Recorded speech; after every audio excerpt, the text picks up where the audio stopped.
Well, hello and good morning, all ages listeners. We are going to continue on with part 2 of JLA, Batman's Guide to Crime and Detection this morning. Also, I need to apologize. I didn't do bedtime stories on Sunday, and I apologize. I'm sorry. I honestly got caught up in other things and forgot. It was like a combination, like a series of unfortunate events. Basically, my phone died, and so it was off. So I didn't have my reminder go off on 30 minutes before to let me know to start getting ready. And, and I was just getting caught up in other, like, house things and stuff. But we've got you this morning, and we're going to continue on with Batman.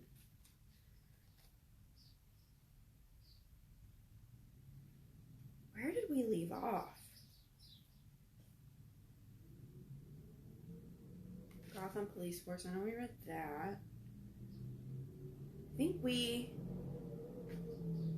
are on policing the streets. Yeah, because I know we haven't done that. I think we're on policing the streets. Police officers patrolling the streets, whether on foot or in police cars, are the first line of defense in the war on crime. Patrol officers work out of station houses. Each station house is responsible for a specific area of a town or city. Police officers cover these areas, known as their beats, usually working in pairs. We have read this. Yeah, so I'm gonna start with detectives. Wait, we read detectives too. I remember the dog on that page. Specialty teams. We're on specialty. I need bookmarks is what I need.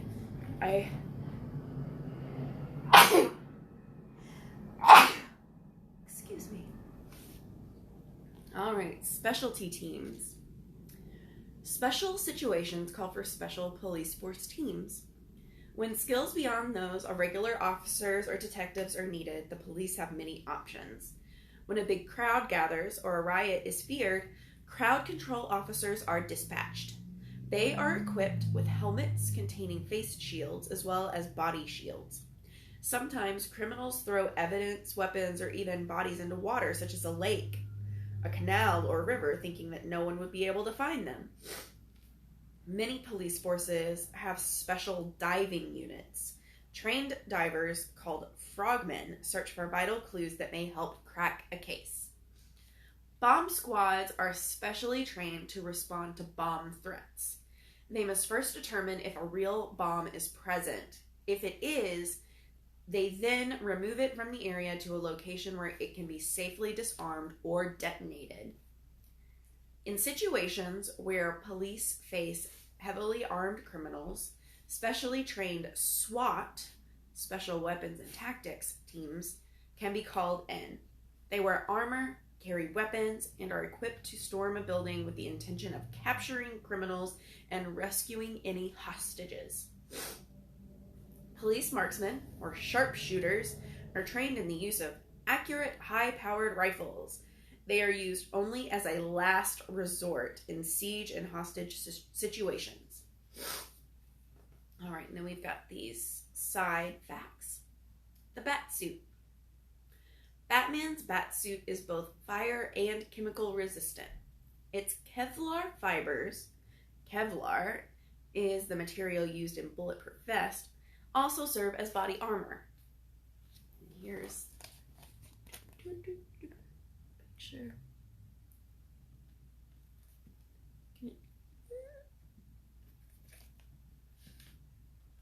There we go. Okay. This SWAT officer from Los Angeles is wearing a fireproof suit and mask. His weapon is a high-powered shotgun.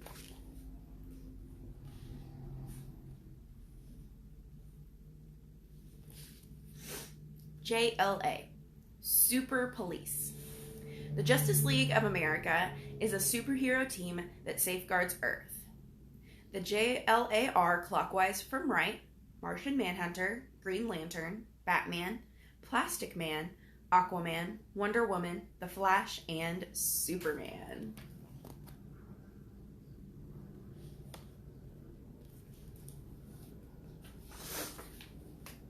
The crime scene. The area in which a crime takes place is called the crime scene. The police officers who arrive at the crime scene first have a few basic responsibilities. They assist any victims, determining whether medical attention is required. They detain any witnesses, making sure that they do not leave the crime scene so that detectives can interview them. They also seal off the crime scene, usually with police tape, protecting the area from being disturbed, making sure that potential evidence is not touched, and preventing unauthorized people from entering the crime scene. Specialists arrive next. These include crime scene investigators and photographers. The photographers thoroughly document the crime scene in photos, shooting the area from many angles. Sometimes the photographers use special lighting, such as ultraviolet and laser lights, to reveal clues that can't be seen under normal lighting. Wearing protective clothes, the crime scene investigators collect evidence such as fingerprints, blood, hair, fabric, and soil in bottles and bags. They mark all evidence with a tag for easy identification. Handy items. In addition to crime-fighting equipment, Batman's utility belt contains many useful items useful at a crime scene investigation, such as fingerprint powder, a camera, and a flashlight.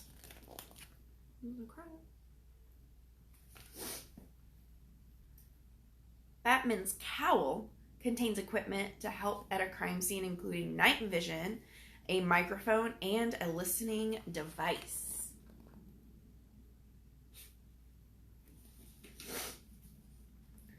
A crime scene kit contains collecting bags and tubes, fingerprinting equipment, and an overall cap, gloves, and shoe covers to prevent the investigator from contaminating the crime scene.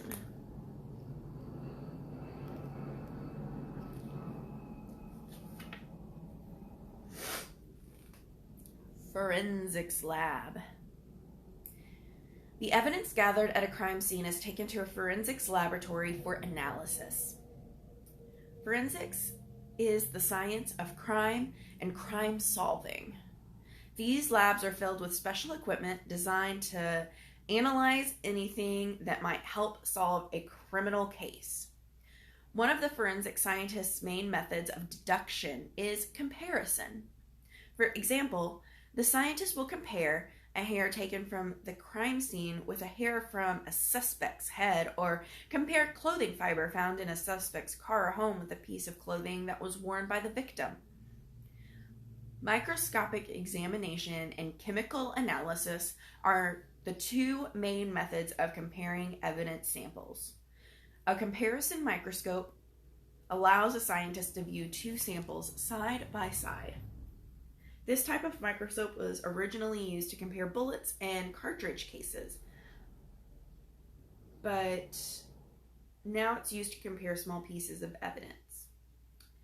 Electron microscopes can magnify objects up to 150,000 times. This makes analysis and comparison extremely precise. Hairs, fibers, soil samples, and minerals can all be magnified to find a match. Hidden beneath Wayne Manor, the multi-level Bat Cave serves as Batman's headquarters, sanctuary, and crime lab. Yes, there is a T-Rex in the Bat Cave. The Batcave is full of the very latest crime-fighting technology, including a super powerful electron microscope. An electron microscope is used to reveal the surface of specimens in incredible detail.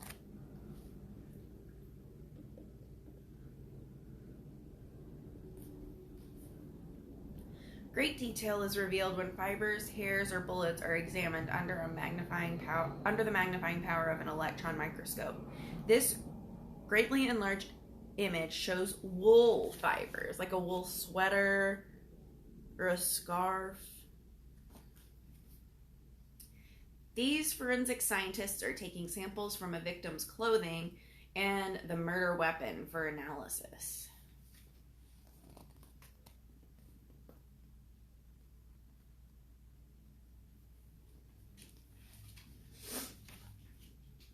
Hey, Jenny.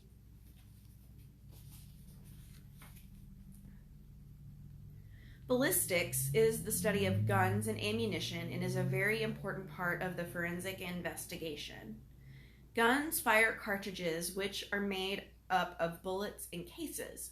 When a gun is fired, the cartridge moves through the gun barrel. As it travels at high speed, marks are made on the bullet. At the same time, the firing pin, which pushes the cartridge out of the gun, leaves a marking on the base of the cartridge case. Those marks can be compared to the marks on a test bullet fired from the same type of gun to identify the weapon used during a crime. In Batman's world, his Batcave includes many elements of a real-life forensics lab. In addition to being the Dark Knight's headquarters, in his ongoing war on crime, the Batcave contains a sophisticated electron microscope, a DNA spectrograph, and a full set of equipment dedicated to ballistics analysis. The Batcave's central computer contains an enormous database with information about criminals Batman has encountered over the years. The Batcave also contains Batman's vehicles, costumes, trophies, and an amazing arsenal of crime-fighting equipment unique to the Dark Knight. In the new Batcave, Batman has a computer platform on which he can display the files of Gotham City's many criminals.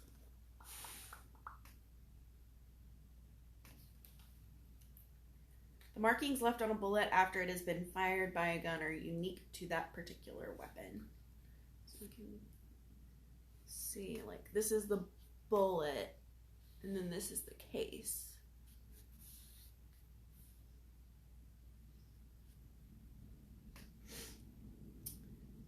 A centrifuge. By spinning liquids at high speeds, a centrifuge can separate out their component parts. This is another key element in the science of forensics.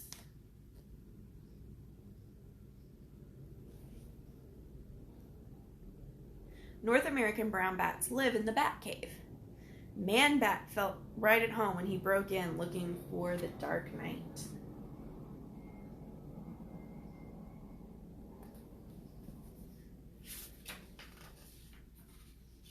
All right.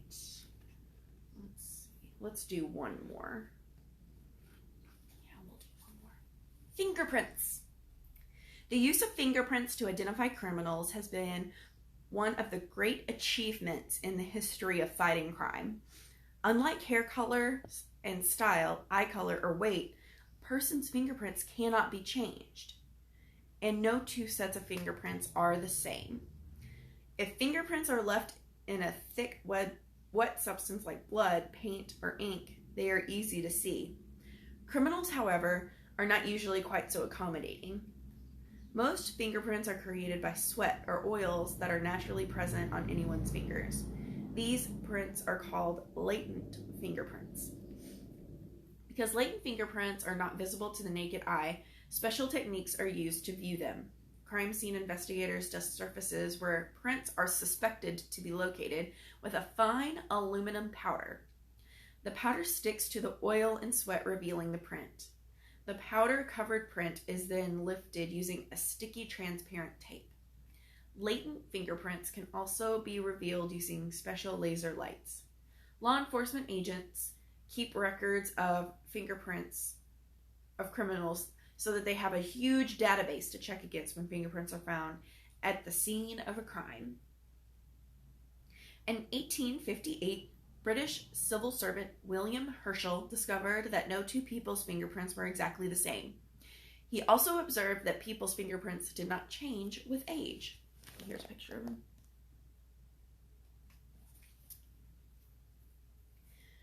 The crime scene is dusted for fingerprints using aluminum powder and a special brush.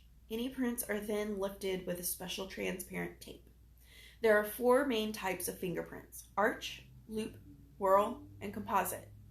Composite prints contain arches, loops, and whorls.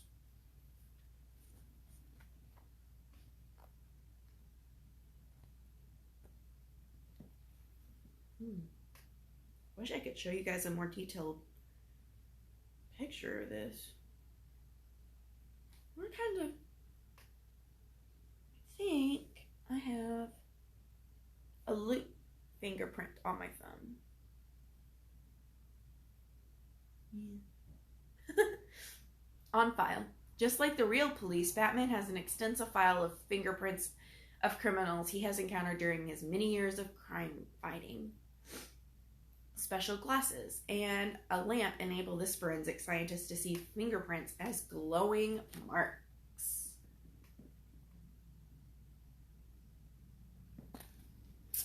All right, so we're done for our all ages wake up story. I will continue on at 10 for older audiences. So if you are gonna go listen to that, we've got Everworld Search for Senna. And I will see you Thursday morning for the next wake up story. Enjoy your day. I hope it's a good one.